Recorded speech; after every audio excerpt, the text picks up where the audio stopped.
adik-adik, selamat datang di video pembelajaran IPA bersama kakak. Hari ini kita akan belajar topik yang sangat menarik, yaitu mengenal rantai makanan untuk kelas 5 sekolah dasar. Yuk siapkan diri kalian untuk semangat belajar, karena kita akan menjelajah dunia hewan bersama-sama. Hai, aku Cici.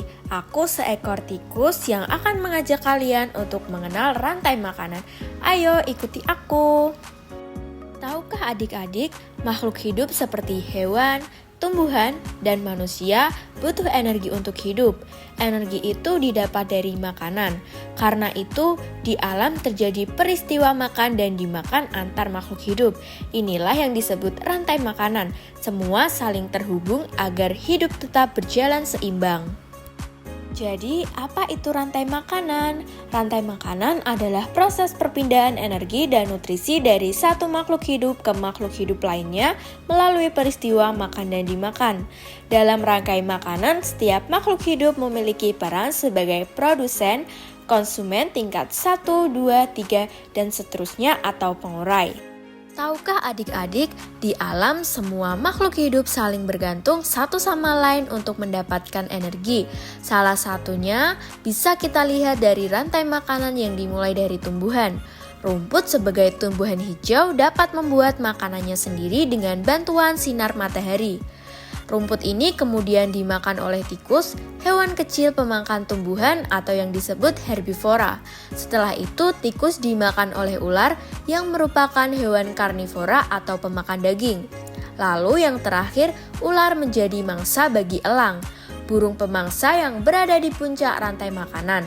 Rantai makanan ini menunjukkan bagaimana energi berpindah dari satu makhluk hidup ke makhluk hidup lainnya. Semua makhluk punya peran penting agar keseimbangan alam tetap terjaga. Produsen adalah makhluk hidup yang bisa membuat makanannya sendiri, biasanya tumbuhan hijau. Mereka menggunakan cahaya matahari untuk membuat makanan melalui proses yang disebut fotosintesis. Sedangkan konsumen adalah makhluk hidup yang tidak bisa membuat makanannya sendiri. Mereka mendapatkan energi dengan memakan makhluk hidup lain, seperti tumbuhan ataupun hewan. Nah, adik-adik, sekarang kita bahas siapa saja yang termasuk produsen dan konsumen. Di sini produsennya yaitu tumbuhan. Bisa dilihat ya, adik-adik. Lalu, konsumen adalah makhluk hidup yang tidak bisa membuat makanannya sendiri. Nah, seperti di gambar tersebut yaitu makhluk hidup. Adik-adik sudah pada tahu belum apa itu herbivora? Jadi kakak akan menjelaskan herbivora itu adalah hewan yang hanya memakan tumbuhan. Makanan mereka bisa berupa rumput, daun, buah, atau sayuran. Karena makanannya berasal dari tumbuhan, herbivora disebut juga sebagai pemakan tumbuhan. Berikut adalah contoh herbivora. Ada kuda, kambing, dan sapi. Sedangkan karnivora adalah hewan yang memakan daging. Mereka mendapatkan energi dengan memangsa hewan lain. Karnivora disebut juga sebagai pemakan daging dan biasanya memiliki gigi tajam untuk merobek daging. Contoh karnivora adalah ular, singa, harimau, dan burung elang. Lalu ada omnivora.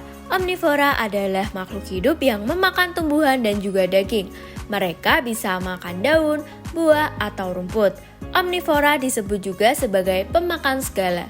Contoh omnivora adalah manusia, ayam, dan anjing. Jadi, rantai makanan adalah cara alam bekerja untuk menjaga keseimbangan.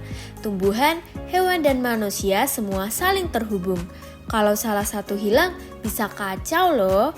Makanya, kita harus menjaga alam dan semua makhluk hidup di dalamnya. Terima kasih adik-adik sudah belajar bareng kakak hari ini. Semoga sekarang kalian semakin paham tentang rantai makanan. Sampai jumpa di petualangan ilmu berikutnya. Tetap semangat belajar dan jaga lingkungan kita ya. Dadah!